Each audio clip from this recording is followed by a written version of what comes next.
అనకాపల్లి జిల్లా యలవంచిలి నియోజకవర్గంలో పంచదార్ల కొండ వివాదం రాజకీయంగా చర్చనీయాంశంగా మారింది.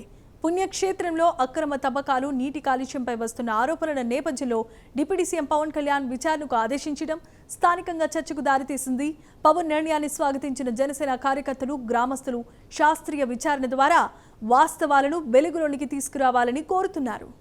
మరి గత 10 రోజుల నుంచి కూడా ఈ వైసీపీ నాయకులందరూ కూడా నానా యాగి చేస్తున్నారు. ఏదో అక్రమ గ్రావాలు తవ్వుతున్నారు ఎమ్మెల్యే గారు, అలాగే అనకాపల్లి ఎంపీ గారు అని చెప్పేసి నానా యాగి చేస్తున్నారు.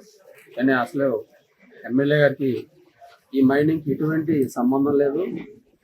ఇదివరకు సంవత్సరం క్రితం డిఆర్సీ మీటింగ్లో అసలు మన పంచదార్ల కొండని ఒక ఆధ్యాత్మిక కేంద్రం కాబట్టి మైనింగ్ చేయడానికి లేదని చెప్పేసి మొట్టమొదటి తీర్మానం చేసింది కూడా మన స్థానిక ఎమ్మెల్యే గారు. ఇప్పటికి కూడా చిత్తశుద్ధితో ఉన్నారు. ఎందుకంటే దేవాలయాలు అంటే ఎమ్మెల్యేకి చాలా అంటే మంచి భక్తి కూడా. ఆ దేవాలయం కూడా పంచదార కొండను కూడా అభివృద్ధి చేయాలని చెప్పేసి చాలా నుంచి కలగంటున్నారు. మరి అలాగే చూస్తూ ఉంటారు. ఇదివరకు గిరి ప్రదర్శన ఎలా జరిగేదో తెలియదు, కానీ మరి ఎమ్మెల్యే అయిన తర్వాత లాస్ట్ గిరి ప్రదర్శన చాలా వైభవంగా జరిగింది. ఈ సంవత్సరం కూడా ఇంకా బాగా అభివృద్ధి జరుగుతుంది. ఎమ్మెల్యే గారు అయితే మాత్రం నిన్న వైజాగ్ ప్రెస్ మీట్ కూడా పెట్టారు. ప్రెస్ మీట్లో కూడా ఈ గ్రావెల్ మీద, అక్రమంగా తవ్విన గ్రావెల్ మీద విజిలెన్స్ ఎంక్వైరీ కూడా వేయమని చెప్పారు. విజిలెన్స్ ఎంక్వైరీ కూడా వేసి దాని మీద కేసులు ఇదే కాదు, గత 20 సంవత్సరాల నుంచి కూడా డౌనాట్ల మీద కూడా ఎంక్వైరీ వేయమని చెప్పేసి ఎమ్మెల్యే కోరడం జరిగింది. అలాగే నో మైనింగ్ జోన్గా ప్రకటించడం కూడా జరిగింది. రాష్ట్రం చెప్పాలి. మరి నేను అచ్యుతాపురం జనసేన పార్టీ అధ్యక్షుడిని. నా పేరు బయలుపూడి శ్రీరామదాసు.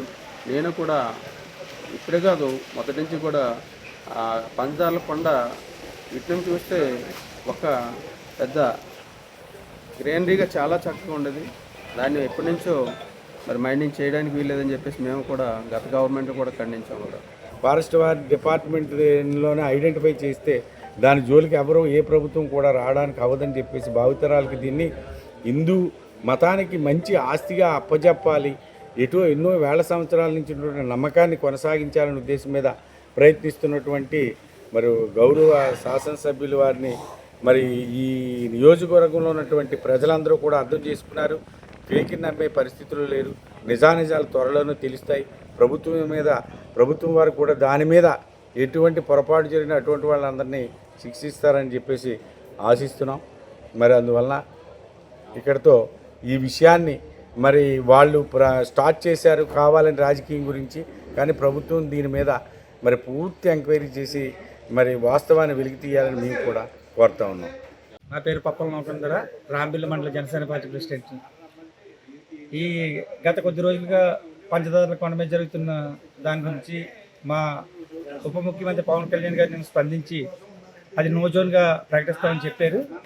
దాని మీద నిన్నే మా ఎమ్మెల్యే గారు వైజాగ్లో ప్రెస్ మీట్ పెట్టి అన్ని ఆధారాలతో కూడా చూపించడం జరిగింది. అది ఎవరో తప్పు చేసిన వాళ్ళు ఎవరో అది అందరికీ తెలుసు. దాని మీద అందరూ మీద సరైన యాక్షన్ తీసుకోమని ఎమ్మెల్యే గారు ఫస్ట్ నుంచి కూడా చెప్పారు. ఉప ముఖ్యమంత్రి గారు చెప్పి కూడా ఆయన కూడా నిన్న రాత్రి చెప్పారు.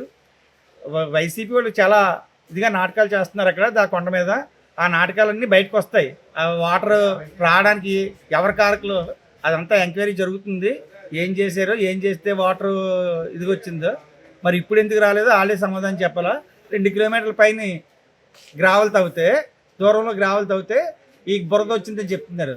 ఆ బురద వచ్చిందని ఆధారాలతో సహా నిరూపించడానికి ఇప్పుడు కమిటీ కూడా వేస్తారు. నా పేరు జనరెడ్డి శ్రీనివాసరావు, మాజీ జడ్పీటీసీ సభ్యుడు అచ్యుతాపురం. మనకి ఎంతో ప్రసిద్ధి చెంది యలమంచి నియోజకవర్గంలో ఉన్నటువంటి రాంబిల్లి మండలంలో ఉన్న ధర్మలింగేశ్వర స్వామి ఆలయం, ఆ చుట్టుపక్కల ఉన్నటువంటి పండ్లు, ఇవన్నీ మన అందరికీ ఎంతో ఆహ్లాదంగా, పర్యావరణంగా కూడా చాలా మంచి స్థానాలు. ఆ దేవాలయం కూడా చాలా ప్రసిద్ధి చెందిన దేవాలయం. ఈ మధ్యకాలంలో 10-15 రోజుల నుండి వైసీపీ నాయకులు వచ్చి దీంట్లో ఏదో కూటమి ప్రభుత్వంలో ఉన్నటువంటి ఎమ్మెల్యే గారు, ఎంపీ గారు ఏదో ఇవన్నీ దోచేస్తున్నారు, అంతకుముందు ఇదంతా చాలా బాగుండేది అన్నట్టుగా చెప్పుకోవటం, దాన్ని అనుసరించి వైసీపీ నాయకులు రాష్ట్ర నాయకులు బొత్స సత్యనారాయణ ఎవరు అవ్వచ్చు, కన్నబాబు అవ్వచ్చు, లేకపోతే మన విలువాడ గురునాథ్ అమర్నాథ్ గారు అవ్వచ్చు, వీళ్ళందరూ కూడా పర్యటన చేసి ఇప్పుడు ఇక్కడ ఉన్నటువంటి ఎమ్మెల్యే ఎంపీ మీద నేరారోపణ చేయడం కూడా జరిగింది, నిందలేయడం జరిగింది. కానీ వాస్తవంగా అక్కడ ఉన్నటువంటి స్థానికులుగా మనకు తెలిసి అక్కడ ఏం జరుగుతుందో, ఏదైతే 2004లో కాంగ్రెస్ ప్రభుత్వం అధికారంలోకి వచ్చిందో ఆనాటి ఎమ్మెల్యే మన కన్నబాబురాజు గారు మొదలుపెట్టారు దీన్ని. అక్కడ ఉన్నటువంటి ఈ పట్టాలు ఉన్న భూముల్లో కూడా కొండల్లో తవ్వారు. పట్టాల్లో ఉన్న భూముల్లో కూడా రైతులకు ఎవరైతే పేదలకు ఇళ్ల పట్టాల కింద ఇచ్చారో, లేకపోతే పంటలు పండించుకోమని ప్రభుత్వం ఇచ్చిందో ఆ పట్టాల్లో కూడా గ్రావెల్ తవ్వడం జరిగింది ఆ రోజుల్లోనే.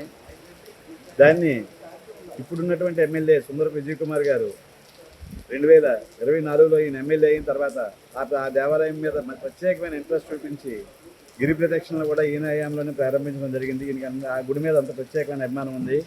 దాంతోపాటు కూడా మన డిఆర్సీ మీటింగుల్లో కూడా ఏదైనా సరే ఎవరికి కూడా, నాకనే కాదు మా పార్టీ వాళ్ళకనే కాదు, ఎవరికి కూడా అక్కడ గ్రావెల్ తవ్వుకోవడానికి పర్మిషన్ ఇవ్వద్దని చెప్పి అక్కడ ఉన్నటువంటి విలేకరులు, ఎమ్మెల్యేలు, కలెక్టర్ గారి సమక్షంలో కూడా, మంత్రి గారి సమక్షంలో కూడా చెప్పడం జరిగింది.